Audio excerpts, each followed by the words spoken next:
can be seated as you come in. Very good. All right, thanks everyone. You may be seated. I know we talked briefly on, was it Friday, about favorite masks? Are these our selections? Excellent. Nice choices. All right. Very good. I have a couple I'll show you all later. And silver. Okay. All right. So it's Monday morning. It's 10:30. Ladies and gentlemen, you've heard all of the testimony and evidence. We are now in a place where we will proceed with closing arguments. I do want to note for the record that you all passed the health screening assessments this morning in the building, so welcome back. I anticipate this next segment will most likely take approximately 2.5 hours between my instructions and the closing arguments by counsel. Just so that you know, each side has approximately 1 hour to present to you their closing arguments. But for now, I'll instruct you on the law. You have heard all of the evidence, and the arguments of counsel will now be presented, and it is my duty to instruct you as to the law in this case. Now, the court and jury have separate functions. You decide the disputed facts, and the court provides you with the instructions of law. It is your sworn duty to accept these instructions and to apply the law as it is given to you. You are not permitted to change the law or to apply your own idea as to what you think the law should be.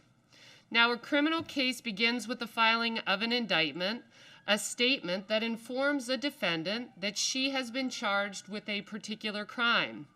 You may not consider this indictment for any purpose.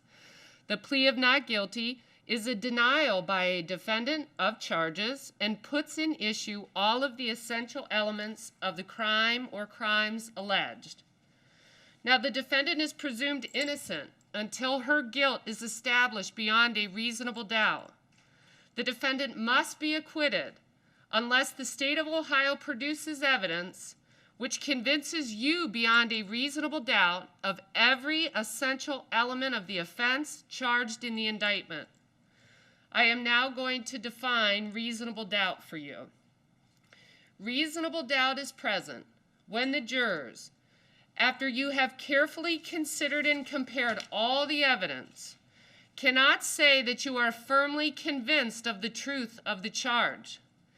It is a doubt based on reason and common sense. Reasonable doubt is not mere possible doubt, because everything relating to human affairs or depending on moral evidence is open to some possible or imaginary doubt. Proof beyond a reasonable doubt is proof of such character that an ordinary person would be willing to rely on and act upon it in the most important of his or her own affairs.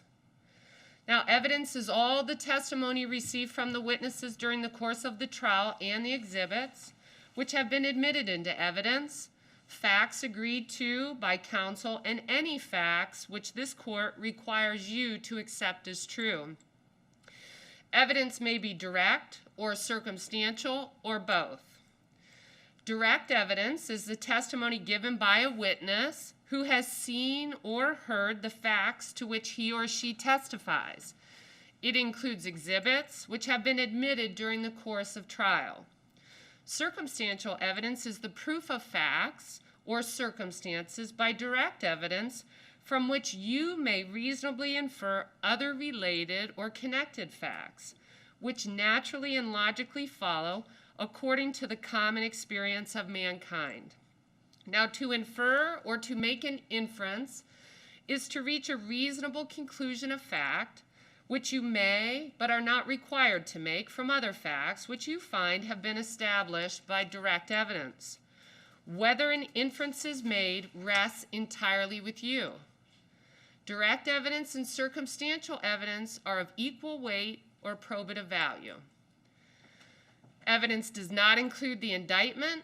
Evidence does not include opening statements or closing arguments of counsel. They are designed to assist you, but they are not evidence. Statements or answers that this court struck or instructed you to disregard are not evidence and must be treated as though you've never heard them. Now, you must not speculate why the court sustained an objection to any question or what the answer to that question might have been. You must not draw any inference or speculate on the truth of any suggestion included in a question that was not answered. Remember, you are the sole judges of the facts, the credibility of the witnesses, and the weight of the evidence. To weigh the evidence, you must consider the credibility of the witnesses and the weight of the evidence. You will apply the test of truthfulness, which you all apply in your own daily lives. These tests include the appearance of each witness, his or her manner of testifying, the reasonableness of the testimony, the opportunity he or she had to see, hear, and know the things concerning which he or she testified, his or her accuracy of memory, frankness or lack thereof, intelligence, interest, and bias, if any, together with all the facts and circumstances surrounding the testimony. Applying these tests, you will assign to the testimony of each witness such weight as you deem proper. You are not required to believe the testimony of any witness simply because he or she was under oath. You may believe or disbelieve all or any part of the testimony of any witness.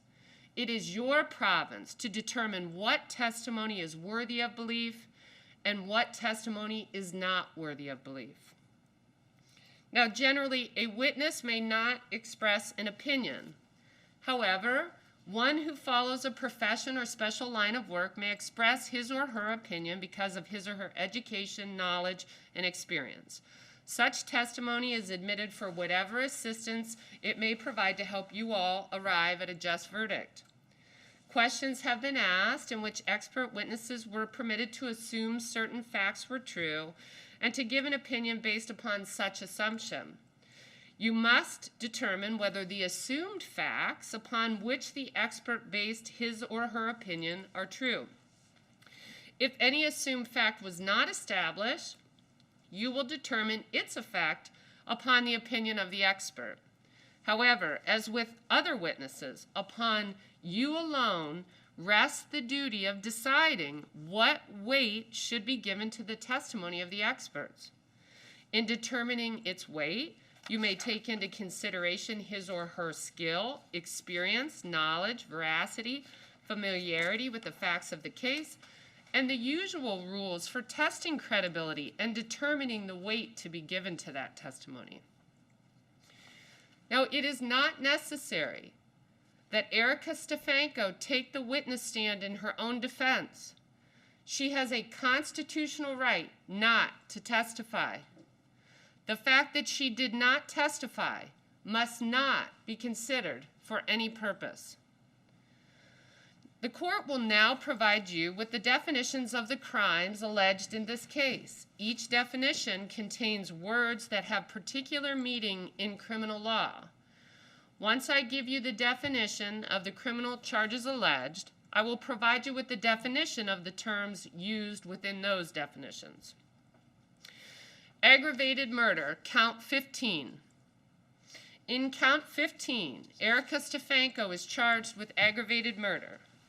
Before you can find her guilty of aggravated murder, you must find beyond a reasonable doubt that on or about the 20th day of June 2012 through the 21st day of June 2012 in Summit County, she purposely and with prior calculation and design caused the death of Ashley N. Biggs. Purpose to cause death is an essential element of the crime of aggravated murder. A person acts purposely if it is her intention to cause a certain result. It must be established in this case that at the time in question, There was present in the mind of Erica Stefanko a specific intention to cause the death of Ashley N. Biggs.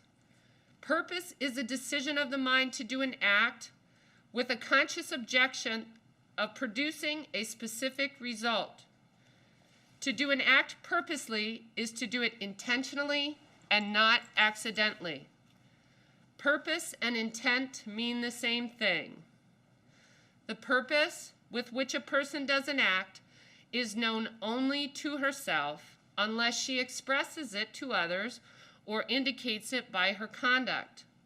The purpose with which a person does an act is determined from the manner in which it is done, the means, weapons used, and all the other facts and circumstances and evidence. You may infer a purpose to cause the death of another where the natural or probable consequences of the defendant's act is to produce death in light of all the surrounding circumstances. Such circumstances include a weapon used and its capability to destroy life. If you find that the defendant used a deadly weapon against another in a manner calculated to destroy life, the purpose to cause death may be, but is not required to be, inferred from the use of the weapon. Whether an inference is made rests entirely with you. Now, prior calculation and design means that the purpose to cause the death was reached by a definite process of reasoning in advance of the homicide, which process of reasoning must have included a mental plan involving studied consideration of the method and the means instrument with which to cause the death.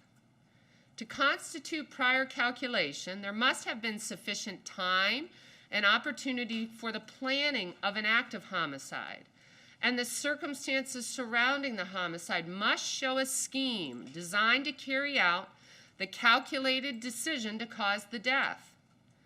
No definite period of time must elapse, and no particular amount of consideration must be given, but acting on the spur of the moment or after monetary consideration of the purpose to cause the death is not sufficient.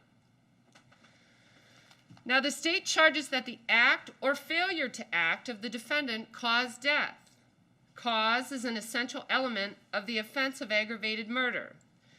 Cause is an act or failure to act which is a natural and continuous sequence directly produces the death and without which it would not have occurred.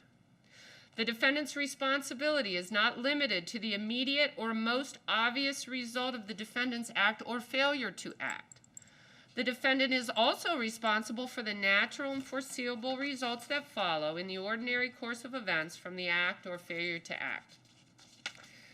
If you find that the state of Ohio proved beyond a reasonable doubt all the essential elements of the offense of aggravated murder, your verdict must be guilty according to your findings. If you find that the state of Ohio failed to prove beyond a reasonable doubt any one of the essential elements of the offense of aggravated murder, your verdict must be not guilty according to your findings.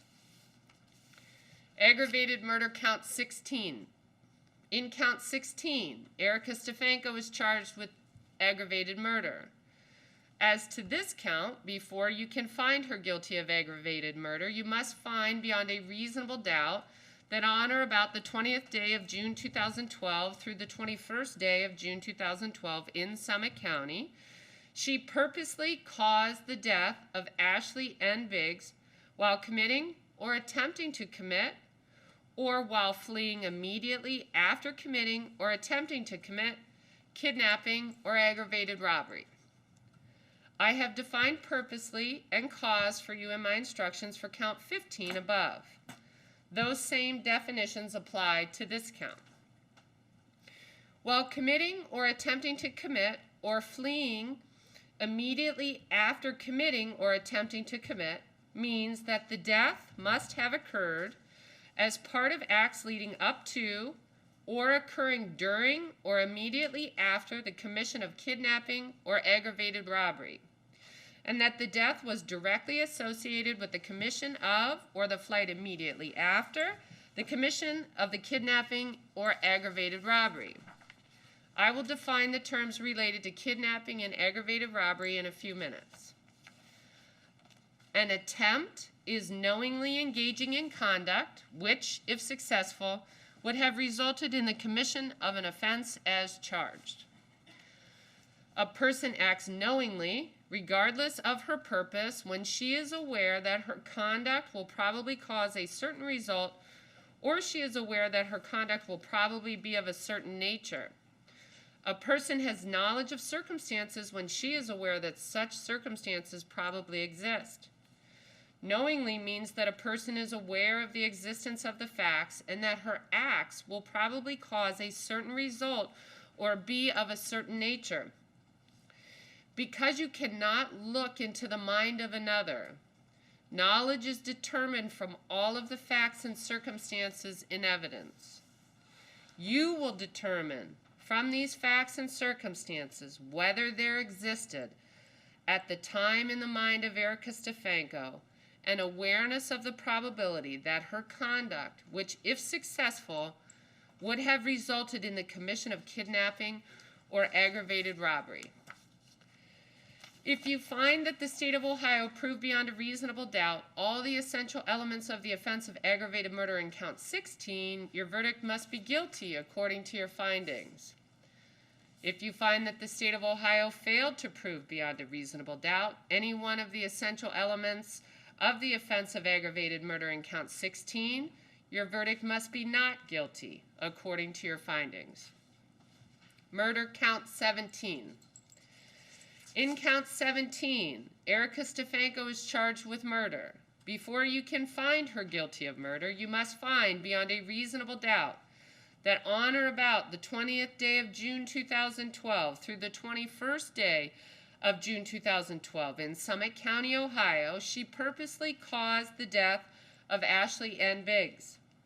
I have defined purposely and cause for you in my instructions previously. Those same definitions apply to this count. Now, if you find that the state of Ohio proved beyond a reasonable doubt all the essential elements of murder, your verdict must be guilty according to your findings. If you find that the state of Ohio failed to prove beyond a reasonable doubt any one of the essential elements of murder, your verdict must be not guilty according to your findings. Murder, count 18. Erica Stefanko is charged with murder. As to this count, before you can find Erica Stefanko guilty, you must find beyond a reasonable doubt that on or about the 20th day of June 2012 through the 21st day of June 2012 in Summit County, Ohio, Erica Stefanko caused the death of Ashley N. Biggs as a proximate result of committing or attempting to commit kidnapping or aggravated robbery. I have defined committing or attempting to commit for you in my instructions for count 16. Those same definitions apply to this count. A proximate result is a direct result of an act or failure to act that in the natural continuance sequence directly produced the death and without which the death would not have occurred. If you find that the state proved beyond a reasonable doubt all the essential elements of the offense of murder, your verdict must be guilty according to your findings. If you find that the state of Ohio failed to prove beyond a reasonable doubt any one of the essential elements of murder, your verdict must be not guilty according to your findings. Kidnapping, count 19. In count 19, defendant Erica Stefanko is charged with kidnapping. Before you can find her guilty, you must find beyond a reasonable doubt that on or about the 20th day of June 2012 through the 21st day of June 2012 in Summit County, Ohio, she, by force, threat, deception, removed and or restrained the liberty of Ashley M. Biggs for the purpose of facilitating the commission of any felony or flight thereafter. Force means any violence, compulsion, or constraint physically exerted by any means upon or against a person or thing. Threat includes a direct and indirect threat sufficient to overcome the will of Ashley Ann Biggs. Deception means knowingly deceiving another or causing another to be deceived by any false or misleading representation, by withholding information, by preventing another from acquiring information, or by any other conduct, act, or omission that creates, confirms, or perpetuates a false impression in another, including a false impression as to law, value, state of mind, or other objective or subjective fact. Purpose is an essential element of this offense. You will use the definition of purpose that I explained above. However, it differs for this count at the following two sentences. A person acts purposely when it is her specific intention to cause a certain result. It must be established in this case that at the time in question there was present in the mind of Erica Stefanko a specific intention of facilitating the commission of any felony or flight thereafter. To restrain one of his or her liberty means to limit or restrain the victim's freedom of movement.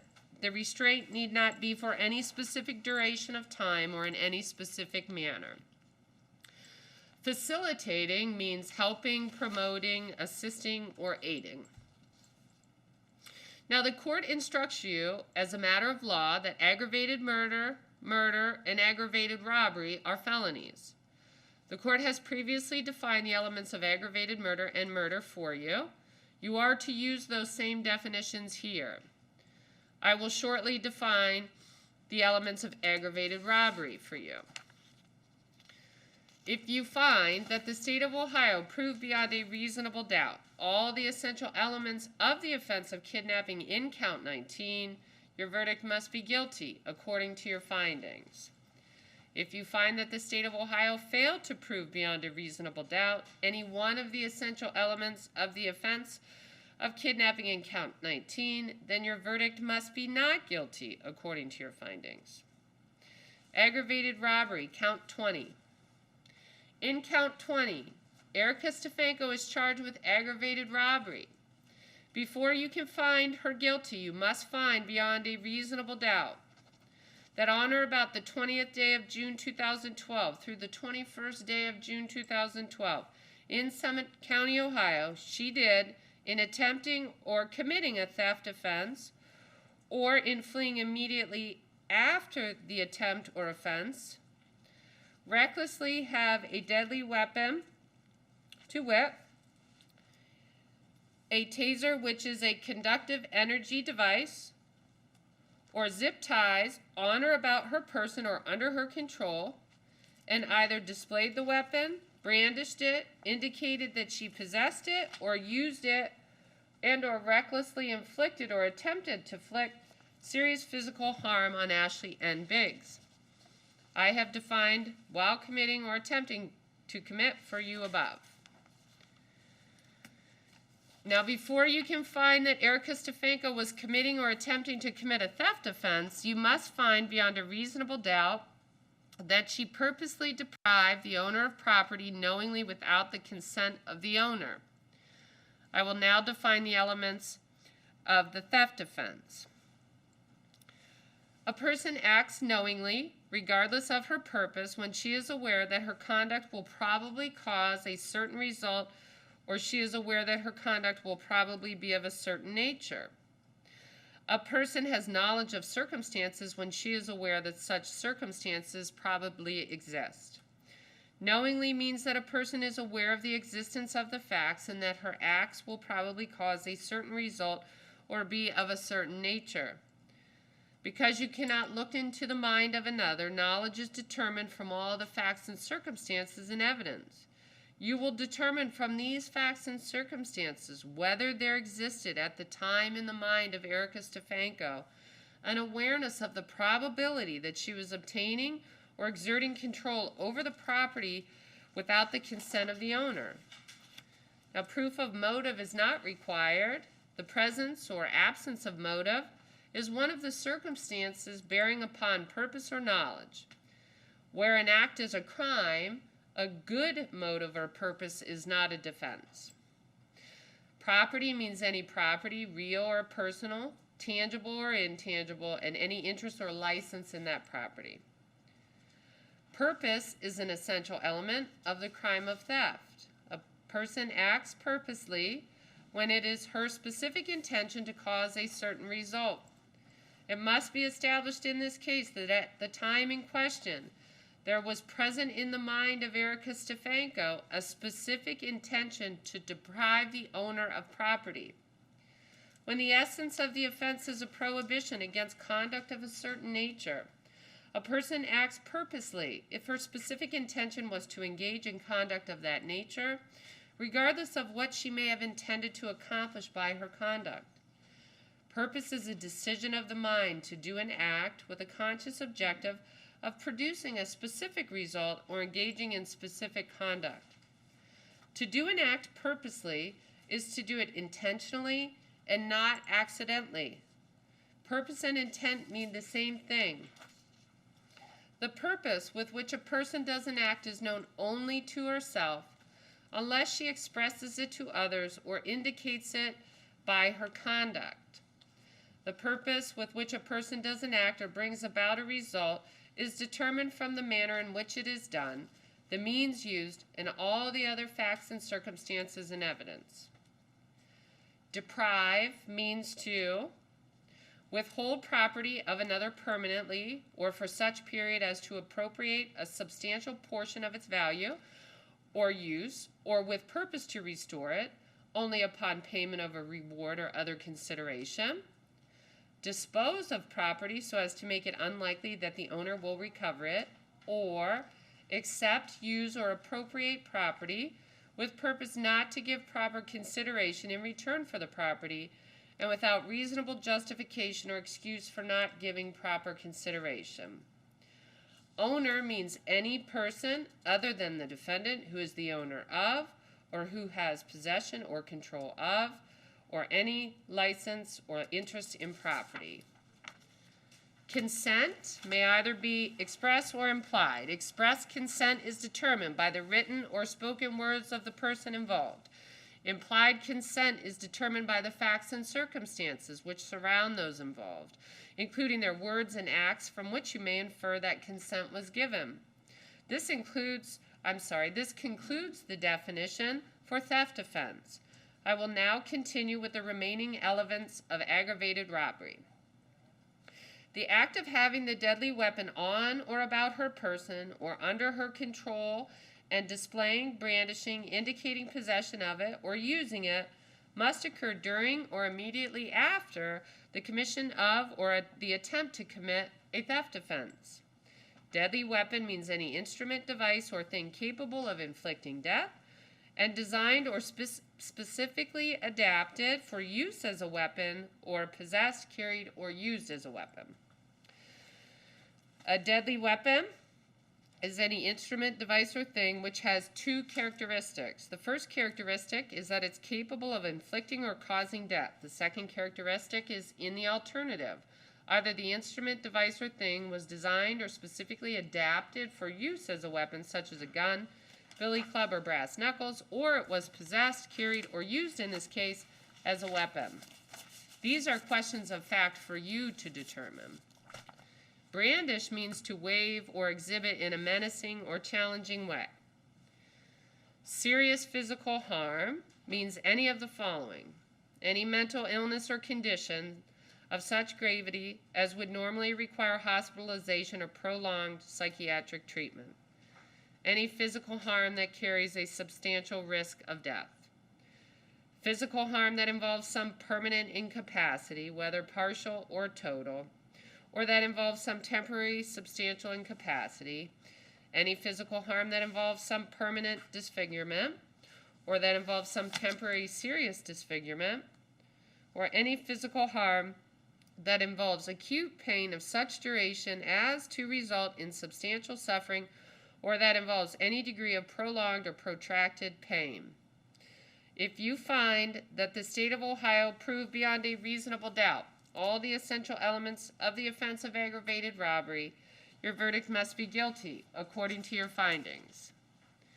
If you find that the state of Ohio failed to prove beyond a reasonable doubt any one of the essential elements of the offense of aggravated robbery, then your verdict must be not guilty, according to your findings. In considering each of the crimes charged in this indictment, there is an additional proposition you need to understand and consider, and that is the concept of complicity as an aider and abettor. Aided or abetted means conspired, supported, assisted, encouraged, cooperated with, advised, or incited. A person who knowingly aids, assists, helps, encourages, directs, or associates herself with another, either with the intent of committing a crime or in the actual commission of the crime, is regarded as if she were the principal offender and is just as guilty as if she personally performed every act constituting the offenses. When two or more persons have a common purpose to commit a crime, and one does one part and the other and the second performs another, those acting together are equally guilty of the crime. To find Erica Stefanko guilty of any of the charges in this case as an aider or abettor, you must find that the state of Ohio proved beyond a reasonable doubt that Erica Stefanko shared the same purpose as the principal offender with respect to the underlying offenses. The mere presence of the accused during the commission of a crime does not make her an accomplice. The mere association with one who perpetrates an unlawful act does not render a person a participant in the crime so long as her acts are innocent. The criminal intent of an aider or abettor may be inferred from presence, companionship, and conduct before, during, and after the crime is committed.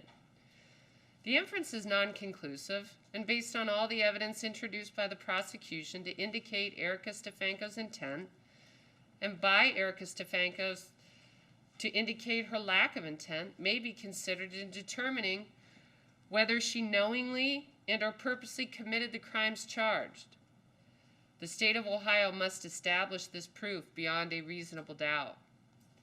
In order to constitute aiding or abetting, Erica Stefanko must be found to have taken some role in causing the commission of the crime or crimes.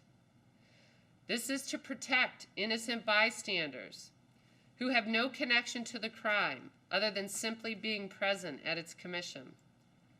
There must be some level of active participation of the defendant by way of providing support, assistance, encouragement, cooperation, advice, or incitement.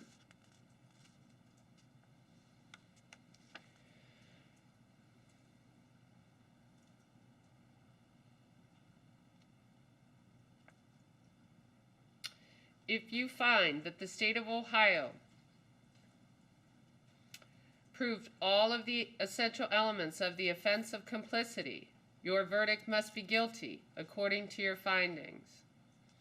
But if you find that the state of Ohio failed to prove beyond a reasonable doubt any one of the essential elements of the offense of complicity, your verdict must be not guilty according to your findings.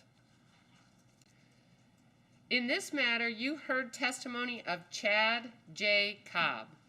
The testimony of an accomplice does not become inadmissible because of his complicity, moral turpitude, or self-interest.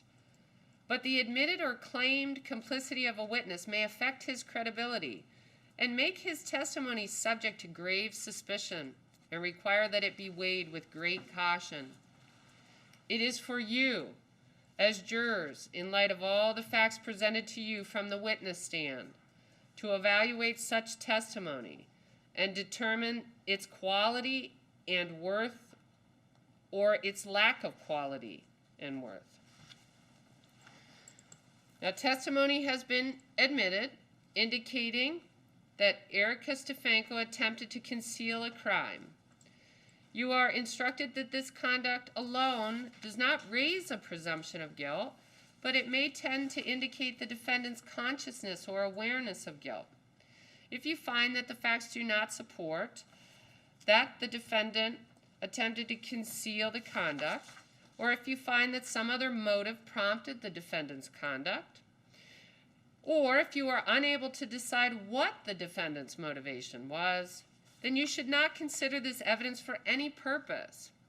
However, if you find that the facts support that Erica Stefanko engaged in such conduct, and if you decide that Erica Stefanko was motivated by a consciousness or an awareness of guilt, you may, but are not required to, consider that evidence in deciding whether Erica Stefanko is guilty of the charges of the crimes charged. You alone will determine what weight, if any, to give to this evidence. If you find that the state of Ohio proved beyond a reasonable doubt all the essential elements of any one or all of the offenses charged in separate counts in the indictment, your verdict must be guilty as to such offense or offenses according to your findings. If you find that the state of Ohio failed to prove beyond a reasonable doubt any one of the essential elements of any one or all of the offenses charged in the separate counts in the indictment, your verdict must be not guilty as to such offense or offenses according to your findings. The charges set forth in each count in the indictment constitute a separate and distinct matter. You must consider each count and the evidence applicable to each count separately, and you must state your findings as to each count uninfluenced by your verdict as to the other counts. The defendant may be found guilty or not guilty of either one or more of the offenses charged. Now, at this time, the court has provided you with the definition and the law of the legal concepts and the elements of the crimes alleged in this case that you will need to deliberate. Remember, in your deliberations, you may not discuss or consider the subject of punishment. Your duty is confined to the determination of whether Erica Stefanko is guilty or not guilty of the crimes charged. In the event that you find Erica Stefanko guilty, the duty to determine punishment is placed upon the court by law, and you must not be influenced by any consideration of sympathy or prejudice.